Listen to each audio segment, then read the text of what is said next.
या तुमने कभी सोचा है एक ऐसी कौम जो पहाड़ों को तराश कर महल बनाती थी, जो कहती थी हमसे ज्यादा ताकतवर कौन, मगर जब आसमान का हुक्म आया तो उनके महल मिट्टी के नीचे दबा दिए गए।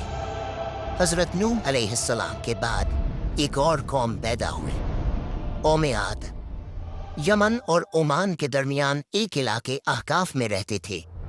उनके शहर का नाम था इराम, जातुल इमाद यानी स्तंभों वाला शहर जो आसमान से बात करता था। उनके बदन पहाड़ों की तरह मजबूत, कद बादलों को छू लेते और उनका गुरूर आसमान को चीर देता था। वो कहते, हम ही जमीन के वारिस हैं और हमेशा रहेंगे। अहकाफ की रेत में उनके शहरी इलाके दूर दूर तक फैले हुए थे। उनके घोड़ों के पांव से जमीन गूंजती थी। रात को उनके चिरागों की रोशनी दूर तक चमकती, गोया उनका शहर जमीन पर कोई ताज हो। और वे अपनी सभाओं और बैठकों में अक्सर एक ही बात कहते, हम जैसे लोग दोबारा कभी पैदा नहीं होंगे। उनके बच्चे भी छोटी उम्र में पत्थर उठाकर अपनी शक्ति दिखाते और बुजुर्ग गर्व से कहते, हमारे बच्चे भी पहाड़ों को झुकाने वाले हैं। आद के लोगों का एक और अजीब अकीदा था। वो समझते थे कि हवा उनकी गुलाम है। उनके जवान कभी वादी के दरमियान खड़े होकर दोनों हाथों को फैलाते और अपने आप से कहते, देखो, हवा हमारे जिस्म की पैरवी करती है। बुजुर्ग लोग अपनी नशिस्त महफिल में फख्र से कहते, हमारे बाप दादा हवा का रुख बदल देते थे, हमें कौन रोक सकता है। वो लोग जब तूफान को दूर से आता देखते तो हंसकर कहते, हवा हमारे साथ है, यह हम पर नहीं हमारे दुश्मनों पर पड़ेगी। लेकिन उन्हें क्या पता था कि आने वाली हवा उनकी सबसे बड़ी दुश्मन बन चुकी है। आद के लोग सिर्फ लंबे नहीं थे, उनकी जिस्मानी बनावट आम इंसान से कई गुना बड़ी थी। दरिया के किनारे उनके कदमों के निशान आज भी पहाड़ों के दरमियान मिलते हैं, जिन्हें देखकर लोग हैरान रह जाते। उनके घरों के दरवाजे इतने ऊंचे होते कि एक घोड़ा और सवार दोनों सीधा अंदर जा सकते, और उनके बर्तन पत्थर के बने हुए, इतने बड़े कि एक बर्तन में पूरा खानदान का खाना पक जाए। समय बीतता गया, घमंड बढ़ता गया, वक्त गुजरता गया और उनका तकब्बुर बढ़ता गया। फिर अल्लाह ने अपना नबी भेजा, हजरत हूद अलैहिस्सलाम, जो कहने लगे, ऐ मेरी कौम, सिर्फ अल्लाह की इबादत करो, उसके सिवा कोई माबूद नहीं। खुद क्या तू चाहता है हम अपने बाप दादा के मजहब छोड़ दें? हम ताकतवर हैं, हमें कोई छोड़ नहीं सकता। हजरत हूद अलैहिस्सलाम ने फिर कहा, मैं तुम्हें उस अजाब से डरा रहा हूँ जो तुम सोच भी नहीं सकते, लेकिन जिन दिलों में गुरूर भर जाए वहां नसीहत पत्थर से टकराकर टूट जाती है। हजरत हूद अलैहिस्सलाम रोज उनके बाजारों, उनके महलों, उनके दरवाजों के पास जाकर आखिरी दावत देते। कभी उनके सरदार हंस के कहते, हूद, तेरी बात में दम होता तो हमारे महल कब के गिर चुके होते। कभी कोई बच्चा उनकी आवाज का मजाक उड़ा देता और कुछ लोग उन्हें देखकर रास्ता बदल लेते, कहीं उन्हें अल्लाह का खौफ उनकी आंखों में भर न जाए। एक दिन हूद अलैहिस्सलाम उनकी असेंबली में गए, जहां उनके सरदार सोने के तख्तों पर बैठे थे। हूद अलैहिस्सलाम ने कहा, अल्लाह की बनाई हुई कुदरत का निजाम देख लो, तुम्हारी ताकत कुछ भी नहीं। मगर उनके सरदार हंस पड़े, ये झूठे वादे बंद कर, अगर अजाब आता है तो हम अपनी ताकत से उसे रोक लेंगे। अजाब से कुछ दिन पहले आद की वादी में एक अजीब मंजर हुआ। रात को आसमान में एक गहरी गूंज सुनाई दी। न बादल गरजा, न बिजली चमकी, मगर वादी में ऐसे लगा जैसे कोई दूर से पुकार रहा हो। आद के लोग इस आवाज को सुनते और आपस में कहते, यह तो पहाड़ों की आवाज है। हजरत हूद अलैहिस्सलाम जो कहने लगे, ये रहमत की पुकार नहीं, ये तंबे है। दूसरी रात जमीन हल्की सी हिली, मगर इतनी कम कि सिर्फ जानवर बेचैन हुए। देखो, इंसान हंस पड़े। ज़मीन भी हमारी ताकत से डरती है।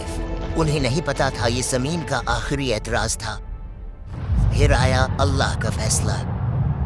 सबसे पहले उन पर कहत आया। 3 साल तक एक बूंद बारिश ना हुई। नदियां सूख गईं, बाग जल गए, जमीन पत्थर बन गई। लोग आसमान की तरफ देखते रहे, कब बारिश आएगी, लेकिन आसमान से जवाब आया, खामोशी। पहले साल उन्होंने कहा, यह तो मामूली सा मसला है, हम ताकतवर लोग हैं। दूसरे साल प्यास ने उनकी जुबानें सुखा दी। खाली मटके दीवारों से टकराते, जानवर प्यास की वजह से गिरने लगे। तीसरे साल आद की जमीन से वो हंसी, वो फक्र, वो आवाज ही गुम हो गई जो कभी आसमान को टकराने का दावा करती थी। और जब लोग हूद अलैहिस्सलाम के पास आए तो वो उन्हें देखकर रोए नहीं, बस इतना कहा, अब अजाब का वक्त करीब है। फिर एक दिन 3 बादल नजर आए, एक लाल, एक सफेद और एक स्याह। आसमान से फरिश्ता पुकारा, ऐ कौम आद, इनमें से एक बादल चुनो। सरबराहों ने हंसकर कहा, काला बादल, उसमें पानी है, रहमत है। मगर उन्हें क्या पता, उस बादल में रहमत नहीं, कहर छुपा था। आसमान स्याह हो गया, हवा ठंडी हुई, लोग नाचने लगने, चिल्लाने लगने। देखो, बारिश आ गई। लेकिन वो पानी नहीं था, अजाब का तूफान था। पहला झोंका आया, धूल और पत्थर उड़ गए। आंधी के हर झोंके में उन्हें लगता कि हवाएं उनका नाम मिटा रही हैं। दूसरा झोंका, पेड़ गिर गए, जानवर उड़ गए। उनकी सारी मूर्तियां, उनका सारा फखर, उनके बाग, उनका शहर, सब हवा में बिखर रहा था। रात को लोग अपने बच्चों को बाहों में दबा लेते, मगर आंधी उनकी चीखों से ज्यादा तेज चलती। तीसरा झोंका, इंसान हवा में छिन गए।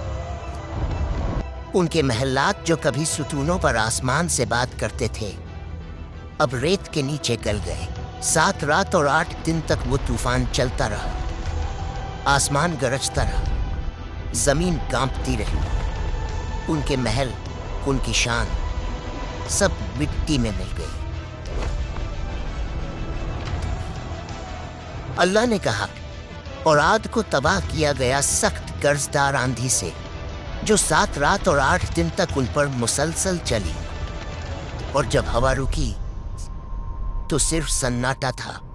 रह गया सिर्फ रेत का समंदर और गिरे हुए तने, जैसे खजूर के खोखले तने। लेकिन उन चंद लोगों को जो हजरत हूद अलैहिस्सलाम के साथ ईमान लाए, अल्लाह ने बचा लिया। उन्हें पहाड़ों के एक गार में पनाह दी गई। और हजरत हूद अलैहिस्सलाम ने कहा, ऐ मेरे रब, तू सबसे ज्यादा रहम करने वाला है, हमें उन रास्तों पर कायम रख जो तेरी तरफ ले जाते हैं। हूद अलैहिस्सलाम जब वादी के ऊपर खड़े हुए तबाह शहर को देख रहे थे तो उनकी आंखों में आंसू भर आए। ये वो लोग थे जो कभी कहते थे, हमसे ज्यादा ताकतवर कौन, और अब उनकी जिंदा निशानी भी हवा में बिखर चुकी थी। हूद अलैहिस्सलाम ने कहा, तकब्बुर का अंजाम हमेशा तबाही है और अल्लाह की नाफरमानी हलाकत। आज भी अहकाफ्त की रेत के नीचे उनका शहर इराम तबाह हुआ है, एक गवाही के तौर पर जो कहती है, ताकत और शान से नहीं, सिर्फ अल्लाह की इताअत से इज्जत मिलती है। अगर तुम्हें ये कुरानिक कहानी पसंद आई हो तो वीडियो को लाइक करो, कमेंट्स में लिखो तुम अगले एपिसोड में किस कौम की कहानी देखना चाहते हो, और चैनल को सब्सक्राइब करना मत भूलना। ये सिर्फ एक कहानी नहीं, एक हकीकत है। جو ہمیشہ یاد دلاتی ہے کہ جب انسان غرور کرنے لگتا ہے اور ظلم اور ناانصافی قائم کرتا ہے تو اللہ اسے مٹا دیتا ہے